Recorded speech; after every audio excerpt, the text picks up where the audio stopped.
हजरत हारून बिन मूसा कहते हैं मैं ताबी हूं। किसके शागिर्द हैं? हजरत अंस बिन मालिक के रदियल्लाहु ताला अन्हु।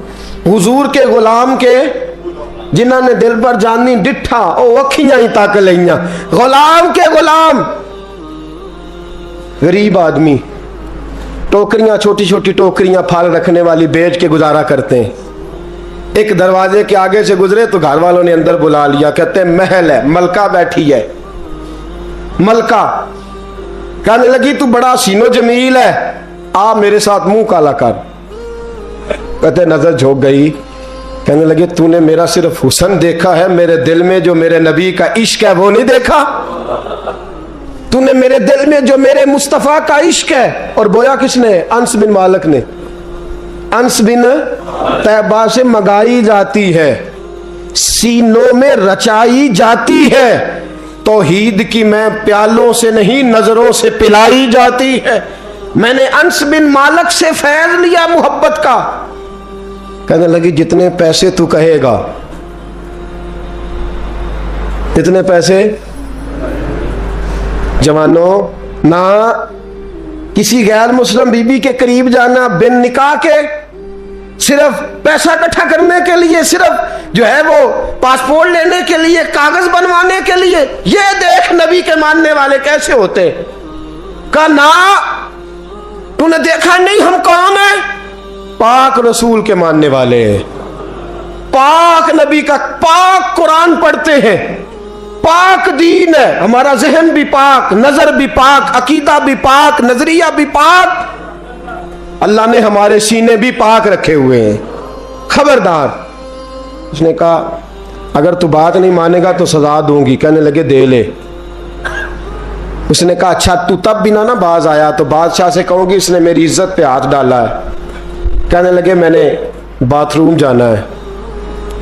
छत पे चढ़े, सबसे ऊपर वाली। एक रवायत तो यह है कि बाथरूम ऊपर था, पखाना किया तो वजूद पे मान लिया, पखाना किया तो वजूद पे, और फिर छत से छलांग लगा दी। कहते हैं यूं जमीन पे आया कि जैसे मां गोद में उठा के बेटा जमीन पे नहीं रख देती।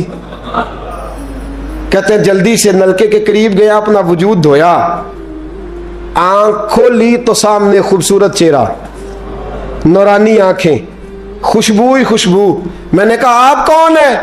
तो कहने लगे मैं याकूब का बेटा यूसुफ हूं, हजरत यूसुफ अलैहिस्सलाम हूं। पता है तुझे जमीन पे किसने रखा है? कहा नहीं। कहने लगे तू पाक जवानी वाला है, तू पाकीज़ा नजर वाला है, तू पाक सोच वाला है। हजरत जिब्रील पहले वही लेके आते थे, आज एक बार फिर जमीन पे आए हैं, पर पे बिठा के तुझे जमीन पे छोड़ गए हैं, पर पे बिठा के जमीन पे छोड़ गए हैं। और कहा आजा सीने से लग जा, तूने वो काम उम्मती होके किया है जो मैंने नबी होके किया था। आजा सीने से लग जा। सीने से लग गए। कहते ऐसी खुशबू आने लगी जो किसी के पास से नहीं आया करती थी। जिधर जाते लोग कहते ये तो खुशबुओं वाला बाबा है, खुशबुओं वाला बाबा। लोग कहते वो इंतकाल कर गए तो उनकी कब्र की मिट्टी से भी खुशबू आया करती थी। तिरमिजी की हदीस है। किफल बनी इसराइल का एक आदमी, मेरे रसूल पाक सल्लल्लाहु अलैहि वसल्लम फरमाते हैं बड़े ऐब करता, इस बीबी से चक्कर, उस बीबी से चक्कर, इस बीबी से राबता, उससे राबता, बुराइयां इतनी कि हद हो गई, ये नफसानियत गालब है उसके ऊपर। एक औरत आई, कहने लगी किफल बच्चे भूखे हैं, तू अमीर आदमी है, 60 दिनार चाहिए। कहने लगा तेरा रंग गोरा है, पहले मुंह काला कर। उसने कहा गरीब हूं, बच्चों ने मजबूर कर दिया है, तेरी मेरे। कहने लगा नहीं, पहले मेरे साथ मुंह काला करेगी। कहा अच्छा मैं रात को आऊंगी। औरत रात को आई। किफल ने हाथ आगे बढ़ाया तो बीबी कांपने लगी। कहने लगा कोई नहीं देख रहा, कोई नहीं देख रहा, कोई नहीं। बीबी कहने लगी जरा अंदर की आंखें खोल, अल्लाह तो देख रहा है। अंदर की खोल ना, अल्लाह तो देख रहा है, तू कैसे कहता कोई नहीं देख रहा? बस दिल पे चोट आई, कांपा। 60 दिनार दिए, बीबी को वापस भेज दिया। आंखों में आंसू आए। कहने लगे या अल्लाह मौत दे दे। इंतकाल कर गया। मेरे रसूल पाक के लफ्ज है तिरमिजी में, फरमाया सवेरे दरवाजे पे लिखा था कद गफर अल्लाहु लिल किफल, लोगों गवाह हो जाओ अल्लाह ने किफल की बख्शिश फरमा दी है, अल्लाह ने माफ। अगर वो इतने ऐबों के बाद बाज आ गया तो माफ कर दिया। आ मेरे दोस्त हम भी बाज आ जाए। आ जब जुमे की नमाज में सर सजदे में रखे तो कह या अल्लाह उम्मत की सारी बेटियां मेरी बहनें हैं, या अल्लाह सारी बहनें मेरी बहनें हैं। ऐ अल्लाह मैं जिसको देखूंगा बहन की नजर से देखूंगा, जिसको देखूंगा बेटी की नहीं। और याद रखें रसूल पाक सल्लल्लाहु अलैहि वसल्लम ने फरमाया जिसको नमाज में मजा नहीं आता, जिक्र में मजा नहीं आता, वो नजर पाक कर ले। अगर नजर पाक हो गई तो इबादत में दिल लगने लग जाएगा। हदीस है, दिल लगेगा। और लित्तय्यबीन लित्तय्यबात, अगर तू पाक रहेगा तो तेरा घर भी पाक रहेगा, अगर तू पाक है तो तेरा बिस्तर भी। कुरान का फैसला है, मैं नहीं कहा। लिल खबीसीन लिल खबीसात, अगर तू गंदा है तो मत उम्मीद रखना कि तेरे घर में पाकीज़गी रहेगी। जैसी करनी वैसी भरनी पर बात आइंदा जुमे करूंगा, लेकिन ये इतनी सी बात याद रखे। फरमाया कुरान ने कि पाक मर्दों के लिए पाक औरतें होती हैं और खबीस मर्दों के लिए। ये कुरान कह रहा है, मैं नहीं कह रहा, कोई कौल नकल नहीं कर रहा। गंदे मर्द और उनके लिए और पाक मर्द। इखलाक की बात नहीं की, इखलाक बुरे हो सकते हैं औरत के, कोई कुछ भी हो सकता है, लेकिन अगर तू जिंदगी पाक गुजारेगा तो तेरे घर में आने वाली बीबी इस हवाले से वो भी बेहया नहीं होगी, उसका भी किसी मर्द से चक्कर है। तो अगर तू पाक औरत और अपने बच्चों को पाक मां देना चाहता है तो पाक हो जा, ये कुरान ने कहा है। मुल्ला रूमी कहते हैं एक शख्स था, बड़ा नेक आदमी, सुनार का काम करता था, बड़ा नेक और बड़ा लोगों का, गरीबों का ख्याल रखने वाला। छोटा सा बच्चा उसने उठाया, बेचारा लावारस था, घर लाया, पाला। उसकी बीवी ने मां बन के बच्चे को पाला, जवान हो गया। वो सुनार कहता है जिंदगी भर नजर खराब नहीं हुई, पता नहीं क्या जुर्म हुआ, बुढ़ापे में औरत के हाथ में चूड़ी डालने लगा तो उसकी नरमो नाजो खूबसूरत कलाई ने मुझे मायल किया, शावत के साथ हाथ रखा, बस हाथ रखा, घर गया तो बीवी दरवाजे पे खड़ी है। मैंने कहा क्या हुआ, दरवाजे पे खड़ी है? कहने लगी सच बता तूने आज कोई गुनाह किया है, सच बता तूने कोई जुर्म किया है। मैंने कहा क्या हुआ? कहने लगी वो बच्चा जिसे मैंने मां बन के पाला है, आज उसने गंदी नजर से मेरा हाथ पकड़ लिया था।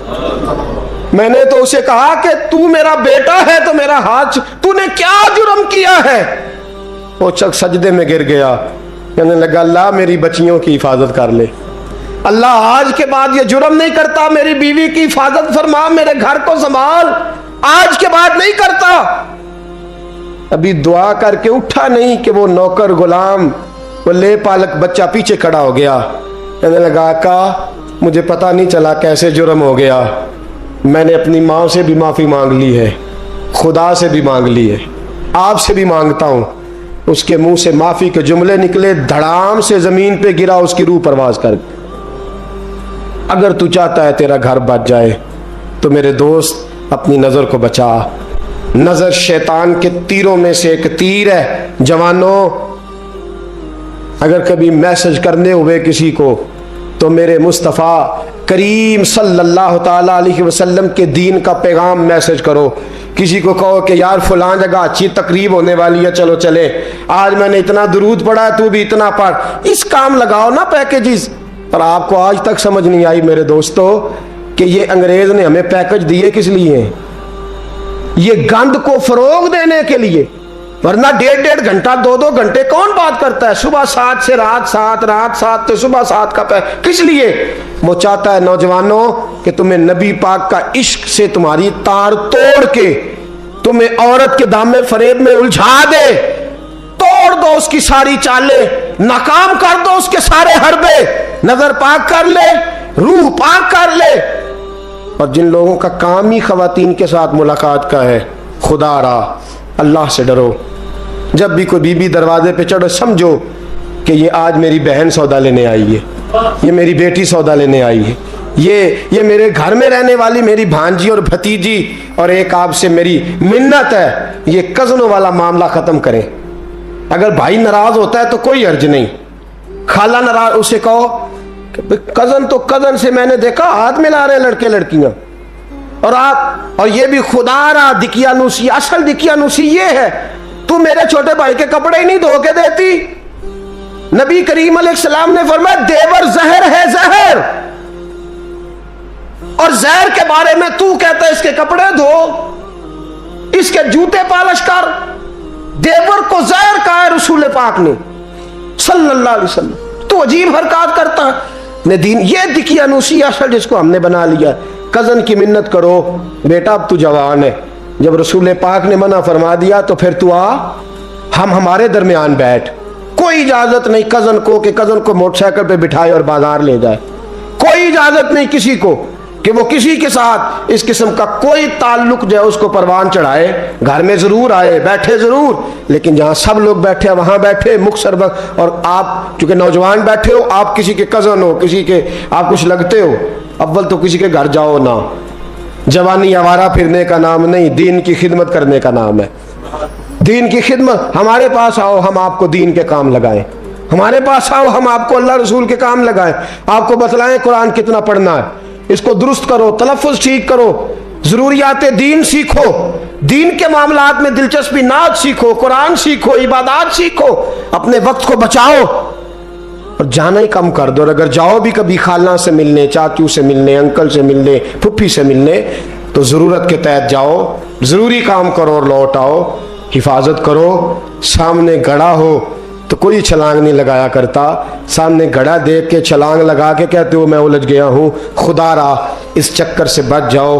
वकुल लिल मुमिनीना यगुद्दू मिन अबसारिहिम, अल्लाह फरमाते हैं हबीब इनसे फरमाइए कि मोमिनो नजरें झुका के रखो। वयहफज़ू फुरूजहुम, अपनी शर्मगाह की हिफाजत करो। ज़ालिका अज़का लहुम, ये बड़ी पाकीज़ा बात है। इन्नल्लाह खबीरुम बिमा यस्नऊन, बेशक अल्लाह तुम्हारी हर बात से बाखबर है। हमेशा मिदहत खैरुल आदाम में गुजरे दुआ अल्लाह के बंदे के लिए, नबी पाक अलैहिस्सलाम के गुलाम के लिए ज़रूरी करार दिया है। वो तीन खूबियाँ हैं, सादगी, आजिज़ी और कनात। जिस आदमी के अंदर ये तीन बातें पाई जाती हैं कि वो सादा भी हो, इज्जो इनकिसार वाला भी हो, और जो चीज़ें अल्लाह ने उसे दी हो उस पर उसकी कनात भी हो, वो राज़ी भी हो, तो ऐसे शख्स पर अल्लाह तबारक व तआला की खास रहमत नाजिल होती है। जिस बंदे के अंदर ये सलाहियतें पाई जाएं। हम देखते हैं कि इस जमाने में सादगी, आजी और कनात वाला पहलू खासा मुश्किल होता चला जा रहा है। कोई भी बरादरी हो, कोई भी कबीला हो, कोई भी इलाका हो, लोगों को अपना आप दिखाने का बहुत शौक होता जा रहा है। मैं भी हूं, मुझे भी मानो, मेरी भी सुनो और मेरी भी तारीफ करो, मेरी तरफ भी तवज्जो करो, ये माहौल बन गया है। अगर आप सादगी वाले नहीं होंगे तो फिर आपने कुछ चीजें उधार की ओढ़ी होंगी जो असल नहीं। सादगी जो होती है वो असल होती है, असल रूप होता है आदमी का। अगर आपके अंदर सादगी नहीं होगी तो फिर आपने कुछ चीजें ऐसी अपने ऊपर लागू कर रखी होंगी जो आपका असल नहीं। तो जब आदमी असल से हटता है तो बेसुकून होता है। अल्लाह तबारक व तआला ने मुंह में दांत बनाए हैं तो ये असल है। इनके अंदर धागे के बराबर भी कोई चीज चली जाए तो वो बेचैन कर देती है, क्योंकि वो असल नहीं होती। तो जब आप सादगी में रहेंगे तो असल जगह पे रहेंगे, असल जगह पे, फिर आप तकलीफ में मुब्तला नहीं होंगे। आजिज़ी का मतलब ये होता है कि आप अल्लाह के किसी बंदे को हकीर ना समझें, छोटा ना समझें, जलील ना समझें। एक होती है एहसासे कमतरी कि समझना कि मैं माली तौर पे मेरे पल्ले कोई शय नहीं है, देखो कितना, ये एहसासे कमतरी है। आजिज़ी ये होती है कि ये ना समझ ले बंदा कि मेरे अंदर सलाहियत ज्यादा है, ये कमी है, ये छोटा है, ये निकम्मा है, ये बिल्कुल गुनाहगार है, ये तकब्बुर है। आजिज़ी से रहें, अल्लाह के हर बंदे को अपने से अफजल समझें, आजिज़ी के साथ रहें, कनात ये है कि आपको जो अल्लाह ने दिया है समझें कि मेरा रब सबसे ज्यादा मेरे ऊपर ही मेहरबान है, उसने जो मुझे दिया है वो किसी और को नहीं दिया। ये शुक्र के तौर पर, तकब्बुर के तौर पे ये भी नहीं। कनात करें। आजिज़ी जब आपके अंदर होगी, सादगी होगी, तो जिंदगी इत्मीनान से गुजरेगी, सुकून से गुजरेगी। और आजिज़ी और सादगी का ये वाला तर्जुमा नहीं कि जिस बंदे ने मैले कपड़े डाले हो आप समझे कि ये बड़ा सादा आदमी है जी, हफ्ता आया ना आया नहीं तो सादा है। ये सादगी नहीं होती।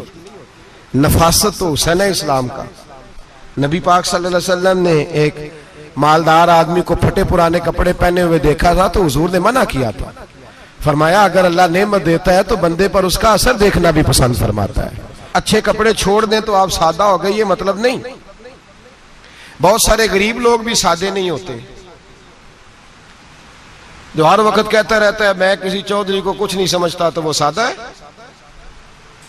जो कहता रहता है कोई नहीं मेरी नजर में, मैं आप बड़ा सियाना हूं, फलाना बंदा आया तो मैंने लाजवाब कर दिया, दो बातें नहीं फिर वो कर सका आगे से, तो आप सादे?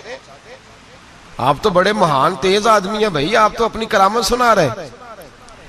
सादगी, सादगी का मतलब है बेतकल्लफ जिंदगी, जिसमें कोई तकल्लुफ ना पाया जाए। जो बंदा हो वही वो बयान करे, ये सादगी है। ये सादगी के खिलाफ है कि आप जो नहीं है वो आप। मेरा एक तजर्बा है, इसको आप कुरान और हदीस का निचोड़ ना समझिएगा, मेरी जाती बात है तो इसको जादी रहने दीजिएगा। कभी कभी मैं परेशान होता हूँ। आप किसी की दावत खाने जाए ना, वो अकीके की हो, वलीमे की हो, कोई भी हो, अच्छा जब आप खा लेते हैं ना तो फिर वो आदमी मुतालबा करता है कि आप उसकी तारीफ करें, फिर उसका ये मुतालबा होता है। वो बिल्कुल मेरी तरह का देहाती भी हो तो कहता है मैं मुंडिया नूं कल आख्या कि लियाओ फिर कोई कट्टा चंगा तगड़ा जिहा, अज जी आखन ना कि जनाब एदी दावत सी ते इस पकाए कुछ नहीं। वो फिर जिसले कट्टा एडा वधिया लिया के नाई अगे रखिया तो उन्हें पहली बारी इंज दा वेखिया सी, उन्हें फिर बनाया कि कमाल कर छड़ी। मुतालबा क्या है उसका भला? तुहानू आखे कि जिंज दी तुसां रोटी पकाई मैं कदे नहीं खादी। ये हर आदमी का मुतालबा, हर आदमी। जनाब मैं सवेरे गया हूं तो ताजी सब्जी स्पेशल आपके लिए मैं लेके आया हूं, और ये वो वाली लाया हूं जो मिलती नहीं थी पूरी दुनिया से, सिर्फ मुझे मिली है। तो ये आजिज़ी नहीं, ये सादगी नहीं, ये बनावट है। ये मैं अमीर गरीब, ये सारे लोग ये काम करते हैं, सारे।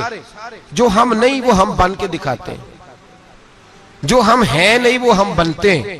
उसका नुकसान ये होता है कि जब वो चीज जो असल नहीं होती वो आती है तो तकलीफ देती है। नबी पाक अलैहिस्सलाम की जिंदगी सादी थी। किस तरह की सादी थी? दो जुमले, हजरत अब्दुल्ला इब्ने अब्बास के दो जुमले और बात खत्म कर दी। फरमाते हैं मेरे रसूल पाक अलैहिस्सलाम की जिंदगी सादी थी। ये कैसी सादी थी? फरमाते हैं जो मिलता था हुजूर पहन लेते थे, जो सामने आता था खा लेते थे।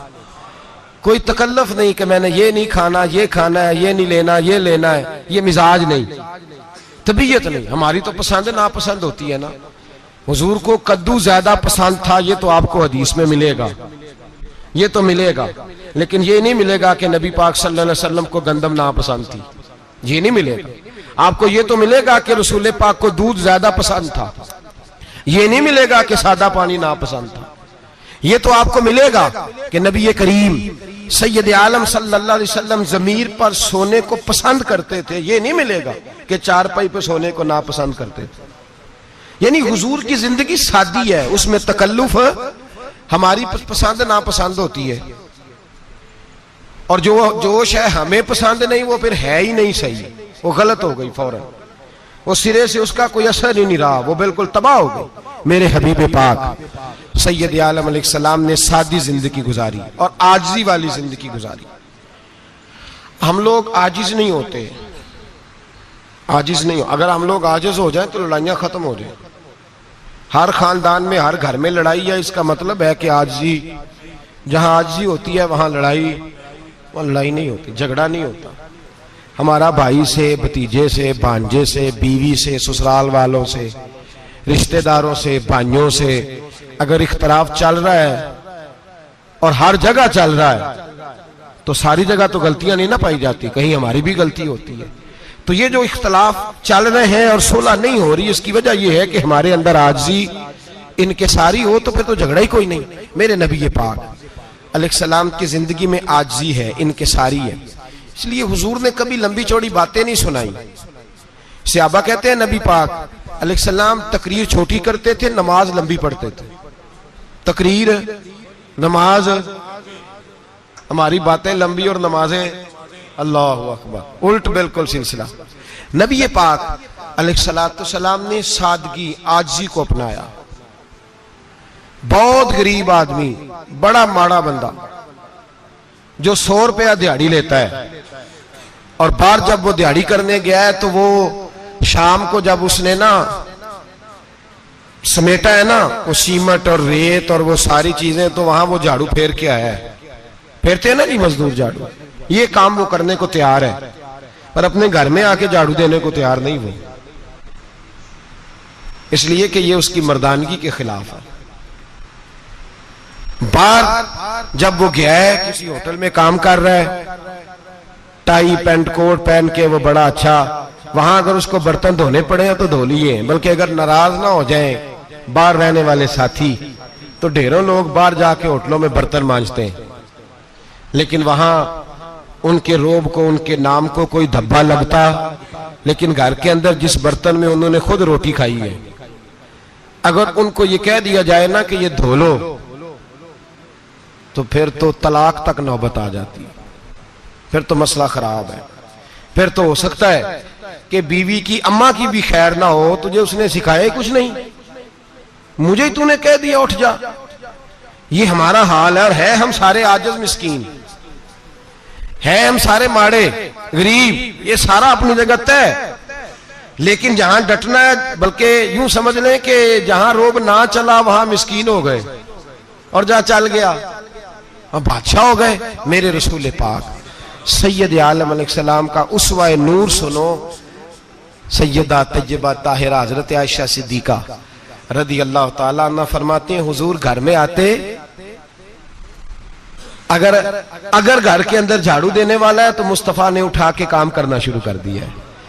ये मामूली बात नहीं, अगर हजरत फातिमा ज़हरा की चक्की पीसने के लिए फरिश्ते आ सकते हैं, तो रसूल पाक के घर का काम करने के लिए भी आ सकते हैं, लेकिन मेरे नबी पाक सल्लल्लाहु अलैहि वसल्लम घर में अपने कपड़े धो लेते, फट जाते तो हुजूर सी लेते।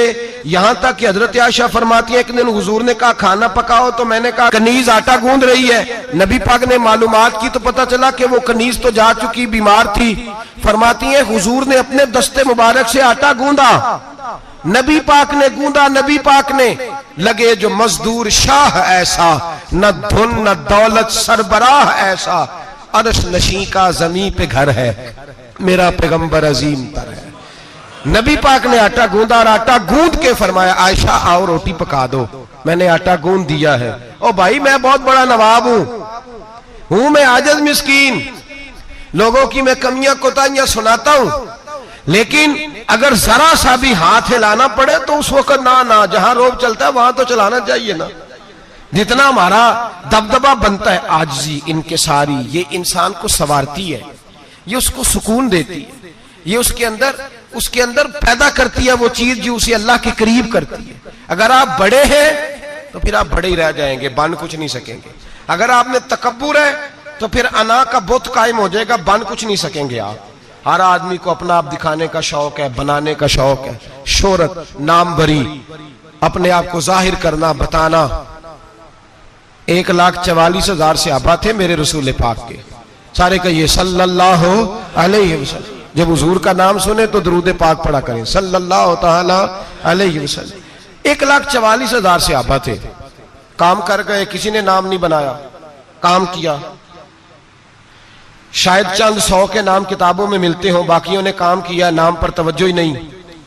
और कुछ ऐसे भी थे जो आए नहीं, बात मानी है मेरे नबी पाक की, हजरत वैसे करनी रदी अल्लाह, तशरीफ नहीं लाए, घर रह के भी हुजूर की बात मानी है। माँ की खिदमत करो, नहीं आए, खिदमत करी, तशरीफ नहीं लाए, घर रह के बात मानी। दर्जा क्या दिया मेरे रसूल पाक अलैहिस्सलाम ने? ड्यूटी लगाई मौला अली शेर खुदा की, हजरत उमर फारूक रदी अल्लाह ताला, फरमाया मेरा जुब्बा ले जाना, और मेरे अवैस से मिलना और उसे कहना मेरी उम्मत की बख्शिश की दुआ मांगे। भाई घर रह के बात मानी, कोई शोरा नहीं, कोई नाम नहीं। इमाम अब्दुल वहाब शोरानी कहते हैं करन के लोग उन्हें रोड़े मारते थे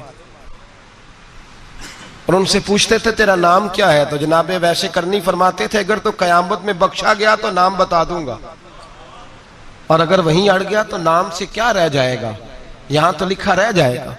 और फिर दुआ मांगी। इमाम शोरानी ने लिखा है दुआ मांगी हजरत अवैस करनी ने, ए अल्लाह मैंने जिंदगी छुप के गुजारी है, मुझे जाहिर ना करना। मैं सिरापा मखजन राज था और रहा था मुद्दतों राज में, ये तो तेरा शौक के दीद कशा कशा मुझे खींच लाया मजाज में। ए अल्लाह मैंने पर्दे में वक्त गुजारा है, अल्लाह मस्तुरना बिसुतरिकल जमील। ए अल्लाह बस मुझे पर्दों में रखना, पर्दों में उठ बुलिया चल उथे बसीए, जिथे बस देनी सारे ही अन्ने, ना कोई साडी जात पछाणे ना कोई सानू मन्ने। ए अल्लाह मुझे पर्दा दे, शोहरत नहीं चाहिए, मेरा नाम ना हो, कोई जाने कोई पहचाने ना, बस मैं तेरा हूं तो छुप के तेरे पास आ जाओ। इमाम फरमाते अल्लाह 70,000 फरिश्ते कयामत के दिन हजरत अवैसे करनी की शक्ल के पैदा करेगा और उन फरिश्तों के अंदर छुपा के जनाबे अवैस को अपनी और अपने महबूब की बारगाह तक ले जाएगा, चूंकि वो छुपे रहे। जरूरत नहीं, मैं सिरापा मखजन राज था, मैं तो रहा था मुद्दतों राज में, ये तो तेरा शौक के दीद कशा कशा मुझे खींच लाया मजाज में, शौक नहीं, मुझे भी पूछ लो, मेरा भी नाम ले लो। अब तो इस कदर ज्यादा अना का बुत आ गया, रोटी खिलाओ, जिसको खिलाई उसकी फोटो खींच के फेसबुक पे दो, पानी पिलाया तो पहले उसकी फोटो दे लो, अगर सलाम लिया तो पहले छोड़ दो यार, बस करो। ये अना के बुत बना लिए हम लोग, किस चक्कर में पड़ गई है दुनिया। एक गरीब को 2, 4, 5 रुपए क्या दे दिए, एक आटे का थैले का दे दिया, 4 अखबारों में खबर दे दी, ये आजी है, ये तरीका है। अब तो लोग यहां तक रियाकारी करने लगे, नमाज पढ़ने के लिए आते हैं तो पहले फोटो खींच के आते हैं, जुम्मे की तैयारी करते हुए। बस कर दें, बस करें, कहीं रुके, किसी जगह स्टॉप करें, अपने अंदर इंकिसारी पैदा करें। जो खत्म हो गया वो बच गया, जो अपने आप को बनाता रहा वो कभी बन ना सका, बचा वही जो रब की बारगाह में मिट गया। हमारी तो उम्र गुजर गई है अपने आप को तामीर करते, सारी जिंदगी गुजर गई। मेरा भी नाम लो, 30 साल में रह के आया हूं जी सऊदी अरब के फलाने मोहल्ले में, किसी से मेरा नाम पूछोगे तो पहुंच जाओगे। क्या होते थे आप वहां, क्या नाम पूछे, वहां तो बादशाहों के नाम अब कोई नहीं लेता, मिट गए, जो आए थे चले गए। गखड़ आना तो चौक से किसी से भी पूछ लेना, मैं भी होता हूं, क्या होते हो। यहां बड़े लोग थे जिनका तूती बचता था, खत्म हो गए, तू और मैं भी जाने वाले। और जमाना आएगा, मिटने के लिए दुनिया आई है। अगर दुनिया में खुद ब खुद अपने आप को मिटा के रखोगे तो अल्लाह इज्जत अता फरमाएगा। हम तो इतना खड़े हुए हैं कि बहनों से, भाइयों से, ससुराल से, रिश्तेदारों से कट गए हैं, इसलिए कि बुत नहीं टूट रहा अंदर का। मेरे नबी पाक सैयद आलम अलैहिस्सलाम के गुलाम बड़ा कुछ थे, पर उनकी जुबानों पे कभी कुछ होने का जिक्र नहीं आया। बड़ा कुछ थे वो, बड़ा कुछ थे। हजरत अबू बकर सिद्दीक रदी अल्लाह, बड़ा कुछ थे ना, क्या बात थी। मेरे मुस्तफा करीम सैयद आलम सल्लल्लाहु अलैहि वसल्लम ने फरमाया अबू बकर मेरा वो खलील है कि दुनिया में भी मेरा सज्जन है, कयामत में भी मेरा दोस्त होगा, दुनिया और आखिरत में वही अबू बकर है।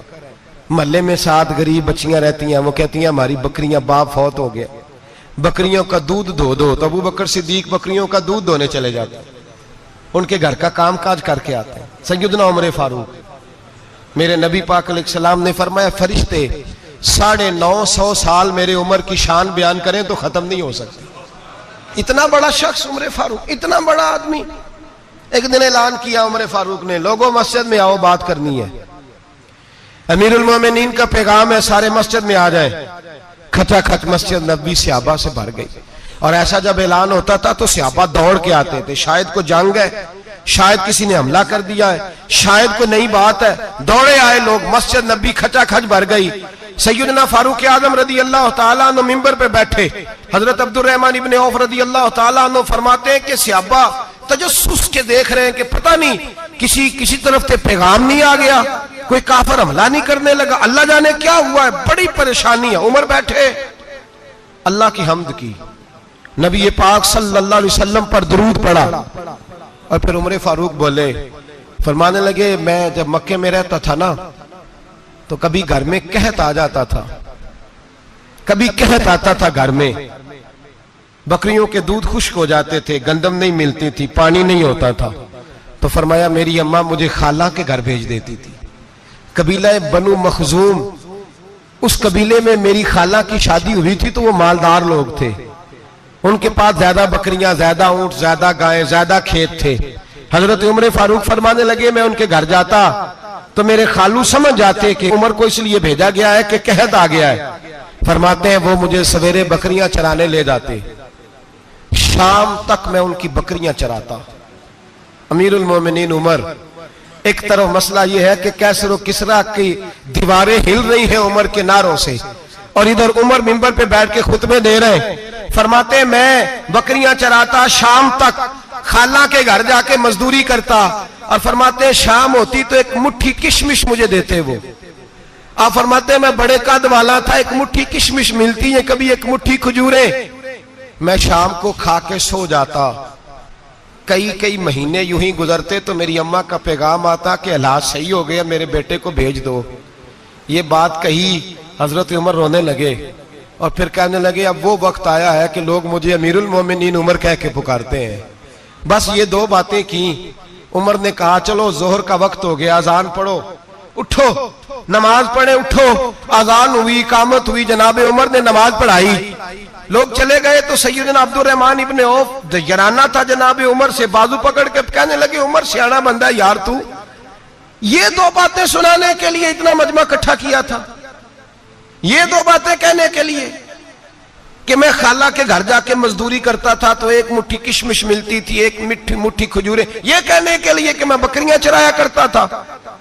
तो हजरत उमर फारूक रदी अल्लाह ताला अन्हु फिर रोए, फिर आंखों में आंसू आए। कहने लगे, अब्दुर रहमान आज ना मिस्र शाम से कुछ लोग आए थे और वो बता रहे थे कि उमर तेरा डंका वहां भी बड़ा बजता है।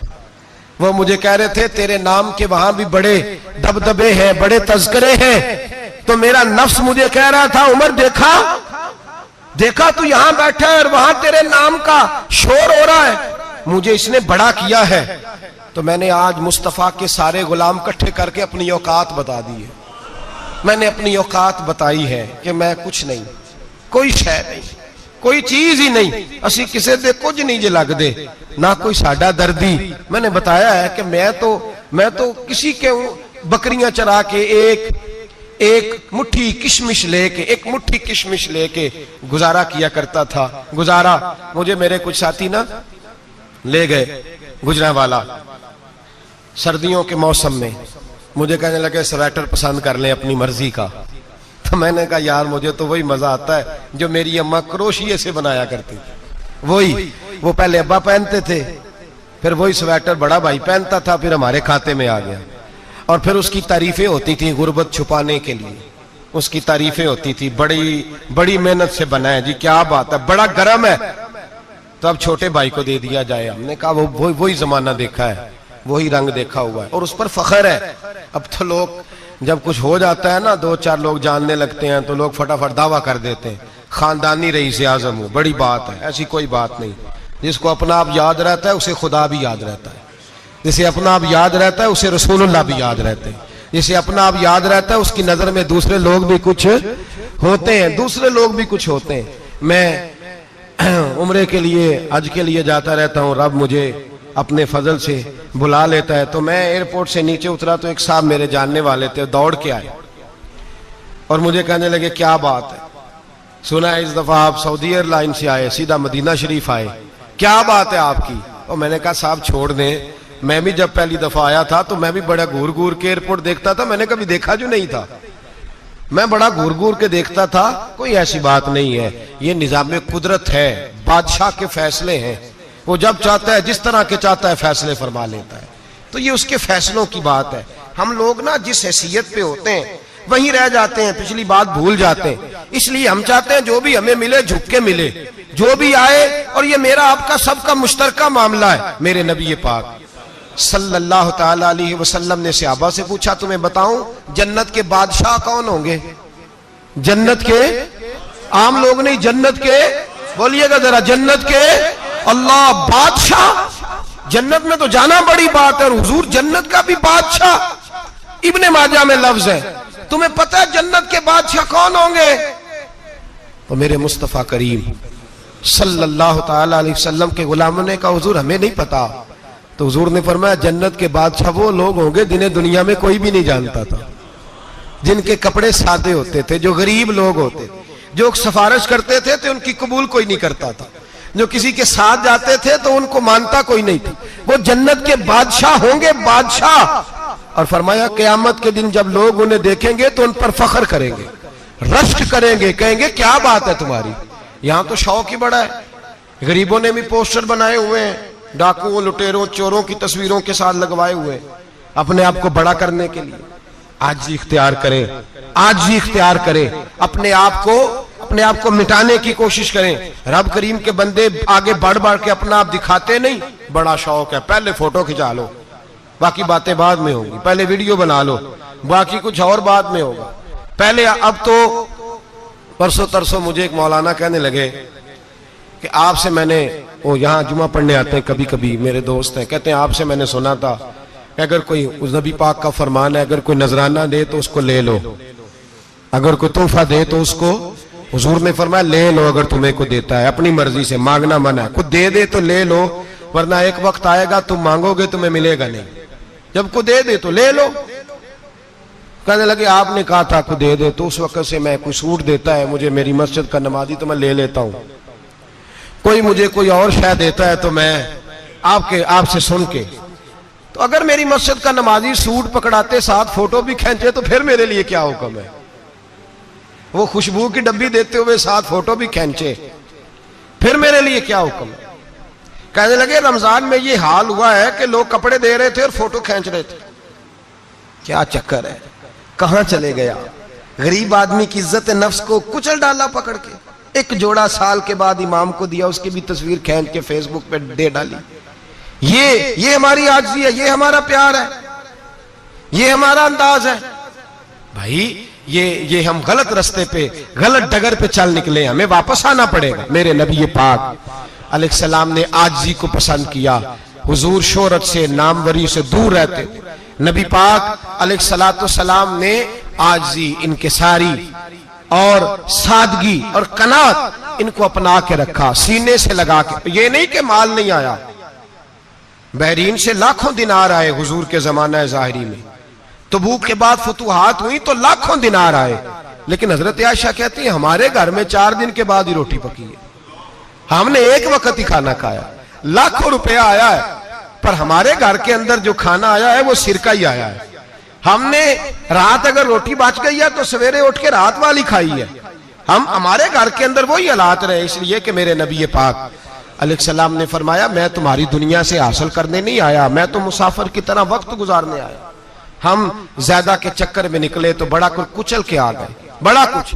आजी जब पैदा होती है, इनकिसारी जब पैदा होती है, जब तवाज़ो आती है, फिर इंसान बनता है, फिर वो समझता है, फिर उसके अंदर तब्दीली आती है, फिर वो। और बुजुर्ग फरमाते हैं आजी वाले को नमाज में भी लज्जत आती है, वरना तो किसी ने पूछा था, एक शायर इस्लामाबाद में रहते थे, तो उनसे किसी ने पूछा कि आपका शहर किस तरह का है? उन्होंने कहा मेरा उस शहर अदावत में बसेरा है जहां लोग सजदों में भी लोगों का बुरा सोचते हैं।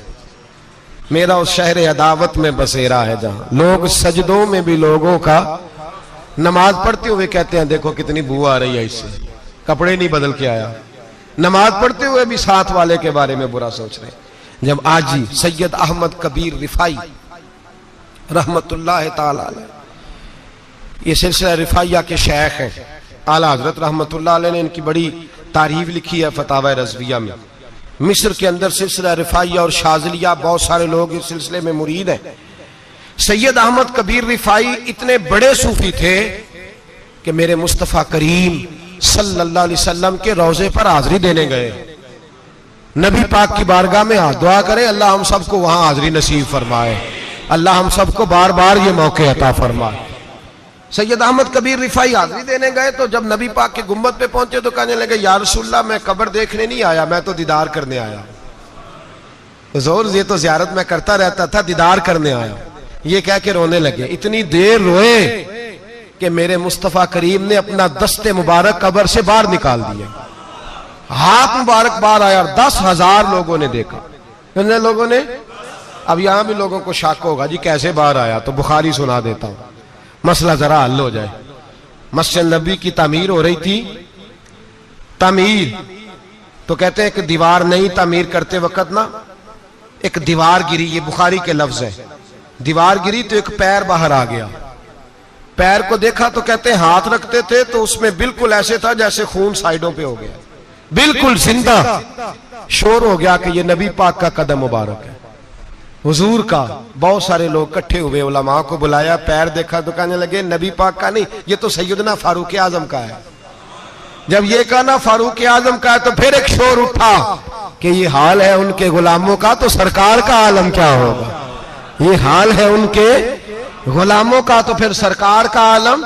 ये बुखारी है। तो जिंदा है वल्लाह, तो जिंदा है वल्लाह, मेरी चश्मे आलम से छुप जाने वाला। सैयद अहमद कबीर रिफाई इतने बड़े, नबी पाक सल्लल्लाहु अलैहि वसल्लम ने दस्ते मुबारक बाहर निकाला, 10,000 लोगों ने देखा। किसी ने हजरत सैयद अहमद कबीर रिफाई से पूछा कि बाबा इतना बड़ा दर्जा, इतना बड़ा मकाम कैसे मिला? तो बाबा जी कहने लगे जिंदगी में कभी किसी को हकीर नहीं समझा, किसी को कभी हकीर, कभी किसी को अपने से कमतर नहीं समझा। तो अल्लाह ने देखे ना, अगर आप नहीं समझेंगे तो उसके लिए भी आपको उन्वान मिल जाएंगे, और अगर समझना है अपने आप को बड़ा तो उसके लिए भी मौके मिल जाते हैं। हजरत शफीक बल्खी बहुत बड़े सूफी बुजुर्ग हुए, पर नौजवान थे, जवानी में ही अल्लाह ने बड़ा मर्तबा दिया। हजरत अब्दुल्ला बिन मुबारक बूढ़े थे, दोनों एक महफिल में इकट्ठे हुए। अब बगदाद सारा मानने वाला था और दोनों का मानने वाला था। आखिर में दुआ बुजुर्ग कराया करते थे महफिल के इख्तिताम पर। हजरत शफीक बल्खी जनाब अब्दुल्ला बिन मुबारक से कहने लगे आप दुआ करें, आप दुआ करें, आप बुजुर्ग हैं। अब जिसने जो मानना है उसे उसके लिए उन्वान भी मिल जाएगा। हजरत सैयदना अब्दुल्ला बिन मुबारक कहने लगे बेटे तू दुआ कर, तेरी उम्र थोड़ी है, तेरे गुनाह भी थोड़े हैं, तेरी उम्र थोड़ी है, तेरे गुनाह भी थोड़े हैं। तो सैयदना शफीक बल्खी कहने लगे नहीं हुजूर आप दुआ करें, आपकी उम्र ज्यादा है तो नेकियां भी तो ज्यादा ही है ना, नमाजें भी तो आपकी ज्यादा है ना, रोजे भी तो ज्यादा, रमजान भी तो आपकी उम्र में ज्यादा है ना, आज भी तो आपने ज्यादा। अगर आपने किसी को अपने से बड़ा समझना है तो उन्वान आपको मिल जाए, छोटा समझना है तो उसके लिए भी उन्वान आपको। बात तो ये है कि आप क्या करना, अगर आप किसी को हकीर समझना चाहते हैं तो बात खत्म हो गई। सैयद अहमद कबीर रिफाई फरमाते हैं जिंदगी भर कभी किसी को हकीर नहीं समझा। अल्लाह की सारी मखलूक की क्या बात है। अल्लाह कुरान में कहता है इन्नल्लाह ला यस्तही अन यदरिबा मसलन मा बऊदतन फमा फौकहा। अल्लाह शर्म नहीं करता कि एक मच्छर की मिसाल बयान करे या उससे भी कमतर। अल्लाह मच्छर की बात करता है इतना बड़ा होके, वो कहता है मैं करूंगा, मेरी मखलूक जो है मेरी तो हजरत अहमद कबीर रिफाई फरमाने लगे मैंने कभी किसी को हकीर, बोलिए कभी किसी को हकीर। हम लोगों के पास उन्वान बड़े हकीर समझने के लिए, हम समझ लेते हैं। अमीर आदमी कहता है गरीब मेहनत क्यों नहीं करता, मेहनत करे अमीर हो जाएगा, उन्वान हुआ कि ना तनकीद करने का। 4 बच्चे हैं करें कमाई अमीर हो जाएंगे, अब वो हकीर समझ रहा है गरीब को। गरीब भी अमीर को हकीर समझता है, वो भी कहता है जो इसने कमाया सारा ही हराम है, जायज एक पैसा नहीं, उसने भी हकीर समझ लिया। यानी वो ये कह रहा है कि मैं हलाल खाता हूं, ये अमीर हराम खाते हैं, तो बात खत्म हो गई। उसने भी हकीर समझ लिया, इसने भी हकीर समझ लिया। अब उन्वान ही था ना, अगर उन्वान बदल लेते तो बात बन जाती।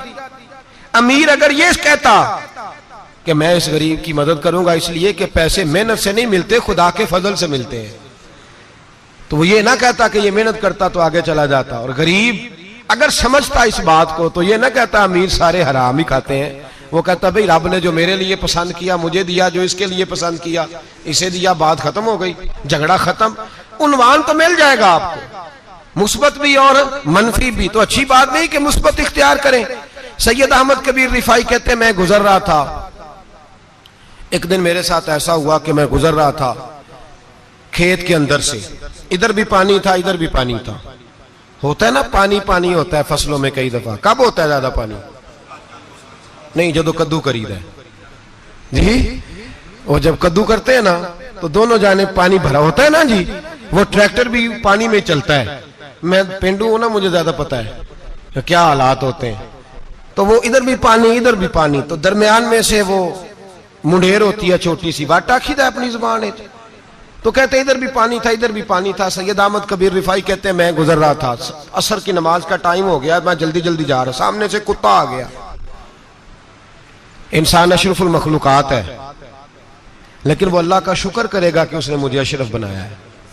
ये नहीं कह सकता कि ये मखलूक हकीर है, ये बुरी है, ये नहीं कह सकता। शुक्र करे कि मुझे अल्लाह ने अशरफुल। सैयद अहमद कबीर रिफाई कहते हैं कुत्ता आ गया सामने से।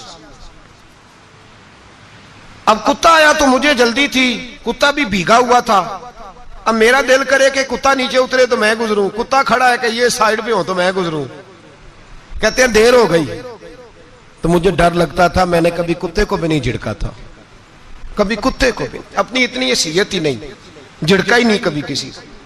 आप फरमाते हैं देर हो गई तो मैंने कहा या अल्लाह, हजरत सैयद अहमद कबीर कहते हैं मैंने कहा या अल्लाह इस कुत्ते को जुबान ही दे दे, मैं इसे कुछ समझा ही दूं, इसे जुबान ही दे दे, तू तो कादर मुतलक है। उसे जुबान दे दी तो मैंने कुत्ते से कहा नीचे उतर जा, मैंने नमाज पढ़नी है। तो कहने लगा बाबा जी आप उतर जाए, आप उतर जाए, आप उतर जाए, मैं क्यों उतरूं।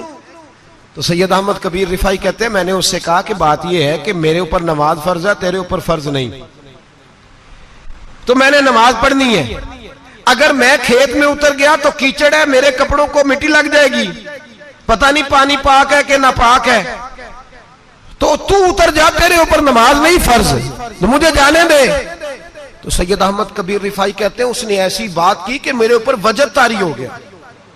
कुत्ते ने बात की तो मैं कांपने लगा। राती जागे शेख सदावे, राती जाग दे कुत्ते, तैथों उत्ते मालक दा दर मूल न छड़ दे, भावे मारो 100 जुत्ते, तैथों उत्ते वो एक बुरकी दा कदर पछानन, भावे मालक हो मन सुते, तैथों उत्ते रुखा सुखा खा दिने जार रुखा विच सुते, ते तैथों उत्ते उठ बुलिया चल यार मना लै नहीं ते बाजी लै गए नहीं कुत्ते, उठ बुलिया चल यार मना लै नहीं ते बाजी लै गए कुत्ते, ते तैथों उत्ते।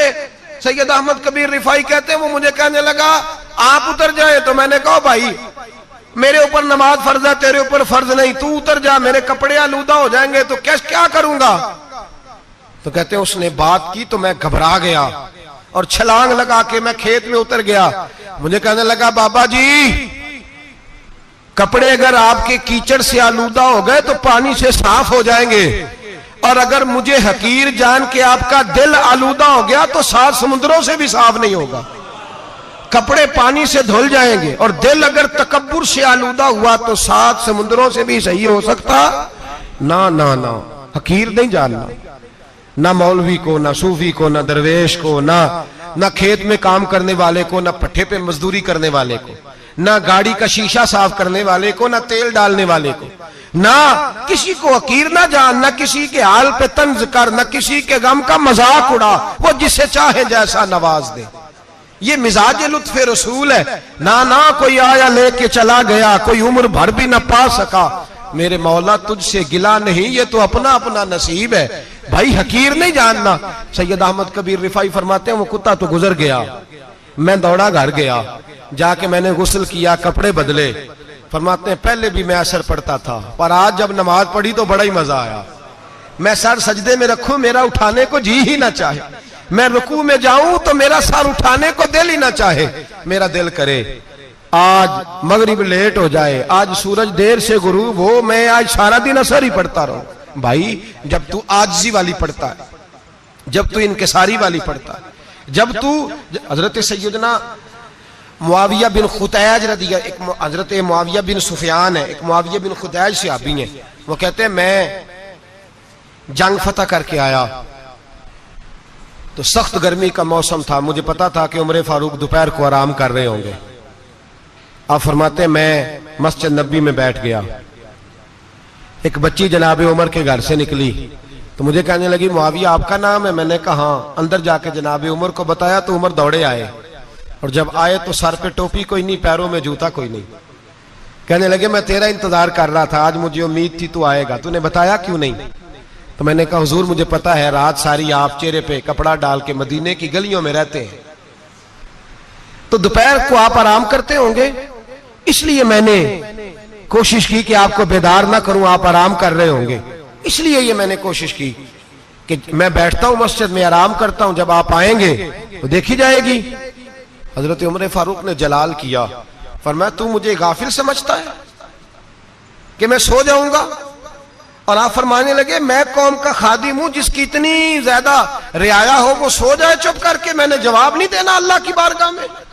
फरमाया मेरे अमीरों की तरह सोने जागने के वक्त मुकर्रर नहीं, मैं कौम का खादिम हूं, जिस वक्त भी आया करो मुझे जगा लिया करो, मुझे कब्र में जाके खुदा को भी जवाब देना है, मोहम्मद मुस्तफा को भी जवाब देना है। मेरे भाई याद रखे जब ये चीजें पैदा, और फिर हमने इन तकल्लुफात में, मैंने कई दफा ये बात बयान की है, अब तो लोग रिश्ते करते हैं तो डीसी कॉलोनी में किराए का मकान खरीदते हैं, 2-4 गैरों की गाड़ियां मंगा के दरवाजे के आगे खड़ा करते हैं, रिश्ता हो जाता है बड़ा घर देख के,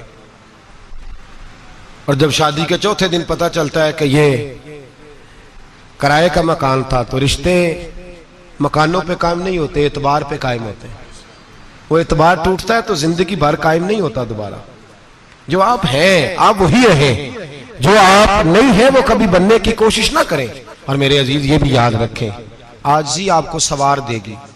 और वैसे भी हम अल्लाह के हुजूर जाने वाले, अगर पर्दों में छुप के चले जाएंगे तो बच जाएंगे, और अगर हम अपना आप दिखाते ही रहें, सारी जिंदगी इसी चक्कर में रहें कि मुझे भी पूछो, मुझसे भी मुशावरत करो, मेरी भी बात सुनो, तो ये अना की दौड़ तो खत्म ही नहीं होती। हिर्स सिर्फ पैसे की नहीं होती, हिर्स हवस शोहरत की भी होती है। और नबी पाक सल्लल्लाहु अलैहि वसल्लम ने इसको भी बयान फरमाया है कि ये जो तेरे अंदर चीज पैदा होती है ना, मैं जाना जाऊं पहचाना जाऊं, इससे भी अपने आप को बचा।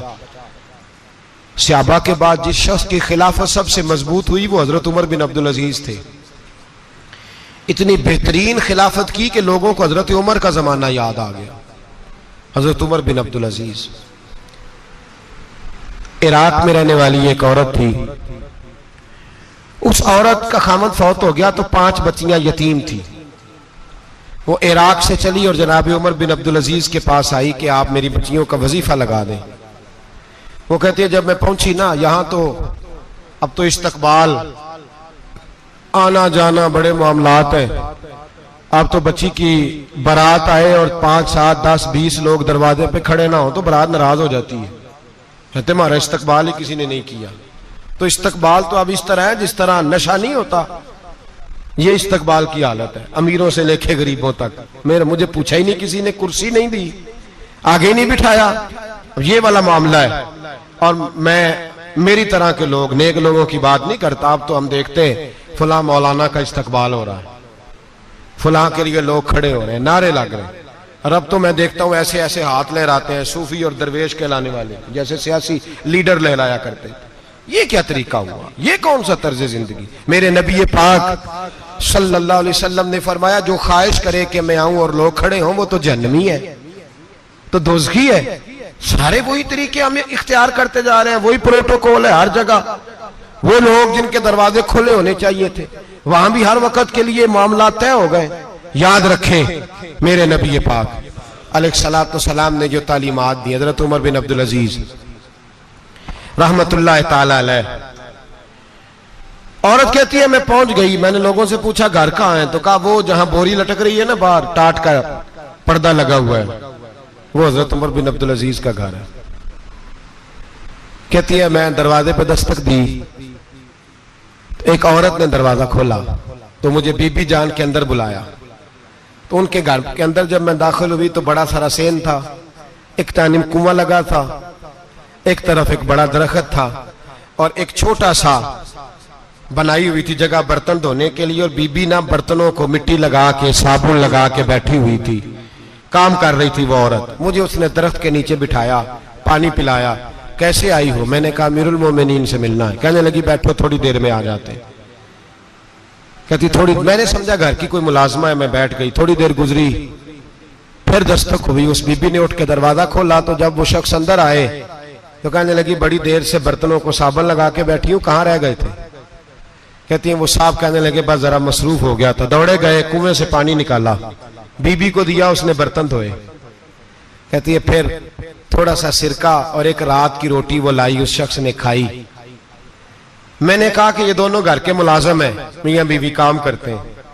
जब वो खाना खा चुके तो वो औरत मेरे पास आई, कहने लगी उठ के मिल लो अमीरुल मोमिनीन से। मैंने कहा कौन अमीरुल मोमिनीन? तो कहने लगी कब से तो आए हैं, ये जिसने कुएं से पानी निकाला यही मुसलमानों का अमीर है, और ये जिसने दरख्त के नीचे बैठ के सिरके से रोटी खाई है यही है। ये फरिश्तों की दास्तान नहीं, ये वो लोग हैं। मैं रात को भी कह रहा था एक जगह पे कि ये लोग जो है ना, जिनका आप रोज शिकवा करते हैं हुकूमतें बड़ी खराब हैं, ये कोई नहीं खराब, बिल्कुल खराब नहीं। जितने सियासी लीडर हैं सारे सही हैं। खराब वो लोग हैं जो इन्हें वोट दे के लीडर बनाते हैं, बिल्कुल खराब नहीं। मैं तो इनके हक में होता जा रहा हूं। नाराज हो गए ना आप लोग? अल्लाह करे तुसी हो जाओ तो अगले इलेक्शन च सियाने भी हो जाओ, आमीन तो कह दे। मैंने कोई मशवरा नहीं देना, इसलिए कि मेरी नजर में कोई ऐसा शख्स नहीं जिसके लिए मैं आपसे कह सकूं कि वोट दें। और हम तो ऐसी बात करें तो कई लोग नाराज होकर चले जाते हैं, लेकिन कोई परवाह नहीं, इसलिए कि ये दीन मेरे नबी पाक का दीन सिर्फ मस्जिद का दीन नहीं। इंशाअल्लाह आइंदा जुम्मे नजरिया पाकिस्तान बयान करूंगा और बताऊंगा कि पाकिस्तान का मतलब क्या, ला इलाहा इल्लल्लाह मुहम्मदुर रसूलुल्लाह सल्लल्लाहु अलैहि वसल्लम। हुजूर का जो कुरान नाफज होगा मस्जिद में, वो कुरान कचहरी में भी नाफज होगा इंशाअल्लाह। और वो कुरान नाफज होने आया है, असेंबलियों में वही कुरान नाफज होगा इंशाअल्लाह। और यही चिराग जलेगा तो रोशनी होगी। बयान करेंगे और डट के बयान करेंगे, आपको बताएंगे। बस जो बात समझा रहा हूं फिल वक्त वो समझे। मुजरम वो नहीं जो बड़ा बन के लूटता है, मुजरम वो है जो उसको सपोर्ट करता है, जिसने उसे बड़ा बनाया है। ये याद रख लें, हमारी कोई बचत नहीं होगी, हमसे पूछा जाएगा। हम सारे कचहरी में खड़े होंगे, अल्लाह सवाल करेगा कि तुम बताओ तुम इनके मददगार क्यों बने थे, तुम सपोर्ट क्यों करते थे, ये पूछा जाएगा और हमने जवाब देना है। बहरहाल आम दाम बरसरे मतलब जनाब उमर बिन अब्दुल अजीज रहमतुल्लाह अलैह के वो बीबी गई तो कहने लगी कि ये अमीरुल मोमिनीन है। कहा वो उठ के हाजिर हुई, कहा हुजूर मैं इराक से आई हूं, मेरा खामद फौत हो गया, मेरी 5 बेटियां हैं, वजीफा लगा दे। वो बीबी कहती है मेरा दिल था कि यतीम बच्चियों का 100 दिनार साल का लगा देंगे तो बड़ी बात है। कहती है जब मैं उनके पास गई तो हजरत उमर बिन अब्दुल अजीज को बताया तो वो रोने लग गए और मुझसे माफियां मांगने लगे। मैंने कहा हुजूर आप क्यों माफी मांगते हैं? तो कहने लगे इसलिए माफी मांग रहा हूं कि तू मेरी रियाया में थी और तेरी 5 बच्चियां यतीम थी, तुझे खुद चल के आना पड़ा है। मेरा काम था तेरी खबर लेता, माफ कर दे अल्लाह की रिजा के लिए। उन्होंने वजीफा लिखना शुरू किया तो मेरी एक बच्ची का 1000 दिनार साल का लिखा। मैंने कहा अल्लाह तेरा शुक्र है। फिर दूसरी बच्ची का 1000 लिखा तो मैंने कहा अल्लाह तेरा शुक्र है। तीसरी का 1000, चौथी मैंने कहा शुक्र है। जब चौथी का लिखा तो मैंने कहा अल्लाह आपका इकबाल बुलंद करे, अल्लाह आपको हमेशा इसी तरह फलता फूलता रखे। कहते हैं जनाब उमर बिन अब्दुल अजीज ने कलम रख दिया, फरमाने लगे मैं 5वीं का वजीफा नहीं लिखूंगा, 4 बहनों से कहना बांट के इसे भी दे दे। कहा हुजूर क्यों? आप फरमाने लगे जब तक तू अल्लाह का शुक्र अदा कर रही थी मैं भी रब से जुड़ा हुआ था और अल्लाह से डर के लिख रहा था। अब तूने मेरी तारीफ की है, अब मेरी जात आ गई है, अब मैं अगर ये वजीफा लिखूंगा तो इससे अल्लाह राजी नहीं होगा, इससे मेरे नफ्स में रिया पैदा होगी। अब मैं 5वीं का नहीं लिखूंगा, जा और जाके इराक के गवर्नर को दे। बीबी कहती है मैं घोड़े पे बैठी और मैं चंद दिनों के बाद इराक पहुंची। जब सवेरे आके मैंने वालिए इराक को रुका दिया तो वो चीख मार के रोया। मैंने कहा क्या हुआ? तो कहने लगा बीबी आज रात को हजरत उमर बिन अब्दुल अजीज का इंतकाल हो गया, फौत हो गए, तो इंतकाल कर गए। कहती मैं भी तड़प के रोई। मैंने कहा मेरी यतीम बच्चियों का क्या बनेगा? तो वो गवर्नर कहने लगा तेरे वजीफे जारी रहेंगे, तुझे मिलते रहेंगे। तो कहने लगी कैसे? कहने लगा मैं अगर तो गवर्नर रहा तो तेरा वजीफा जारी रहेगा और अगर गवर्नरी से उतर भी गया तो मैं जाती तौर पे मालदार हूं, फिर भी तेरी बच्चियों के माहाना पैसे पहुंचते रहेंगे। मैंने कहा तू क्यों देगा? कहती वो रो पड़ा। कहने लगा अगर अमीर हजरत उमर बिन अब्दुल अजीज जैसे हो तो फिर अल्लाह गवर्नरों के दिलों में भी रहम डाल दिया करता है, फिर मेरे जैसे लोगों को भी वो बदल देता है। हजरत उमर बिन अब्दुल अजीज घर आए, 3 बेटियां थी, एक को आवाज दी, वो आई तो उसने मुंह पे हाथ रखा है। दूसरी को आवाज दी, वो आई तो मुंह पे हाथ रखा है। तीसरी को आवाज दी तो मुंह पे हाथ रखा है। आपने अपनी बीवी से कहा कि ये बच्चियां मुंह पे हाथ क्यों तीनों ने रखा हुआ है, क्या बात है? तो बीबी रो पड़ी, कहने लगी 4 दिन हो गए मेरी बेटियां प्यार से रोटी खा रही हैं। 4 दिन हो गए, उनके मुंह से बदबू आती है, इसलिए वो आपके सामने आती हैं तो मुंह पे हाथ रख लेती हैं। 4 दिनों से बीबी रो रही है। हजरत उमर जलाल में आ गए। आप फरमाने लगे, तू ये रो रही है, तू रोई है, तूने मेरे घर में रह के अल्लाह की नाशुक्री की है? तू शुक्र अदा नहीं करती कि 3 वक्त प्याज और रोटी तुझे घर की 4 दीवारी के अंदर मिल जाता? रो रही है। और मैं, आ मेरे साथ बाहर निकल, तुझे वो लोग दिखाऊं जो झोपड़ियों में रहते हैं और मांग के खाते हैं। आ तुझे दिखाऊं। इतनी नाशुक्री कि घर के अंदर प्याज पहुंच रहा है, रोटी पहुंच रही है, और तू कहती है मेरी बेटियां प्याज से खाती हैं। शुक्र कर फाके नहीं काटने पड़े। फिर अगले लफ्ज कहे तो रो पड़े। फरमाने लगे, मैंने तो मुस्तफा के वो हालात भी सुने हैं जिसमें कई दिन बीबी फातिमा ने फाके किए। तू घर के अंदर प्याज पहुंच रहा है, तू अभी भी। सादगी, आजिज़ी और कनात नेमत थी इन लोगों की। हमारे यहाँ रोज शिकवा है, किस बात का? गाड़ी कोई नहीं। रोज रोना है, किस बात का? बंगला कोई नहीं। रोज रोना है, किस बात का? बैंक बैलेंस कोई नहीं। 10 जोड़े क्यों नहीं ईद पे आए? और ये सिर्फ औरतों का मसला नहीं, हमारे अंदर भी ये बात बदरजे औला। हम रोज अपने आप को मिस्कीन कहते हैं, गरीब कहते हैं, लाचार कहते हैं, मजबूर कहते हैं। नाते सरकार की पढ़ता हूँ मैं, नाते सरकार की पढ़ता हूँ मैं, बस इसी बात से घर में मेरे रहमत होगी। एक तेरा नाम वसीला है मेरा, एक तेरा नाम वसीला है मेरा, रंजो गम में भी इसी नाम से राहत होगी।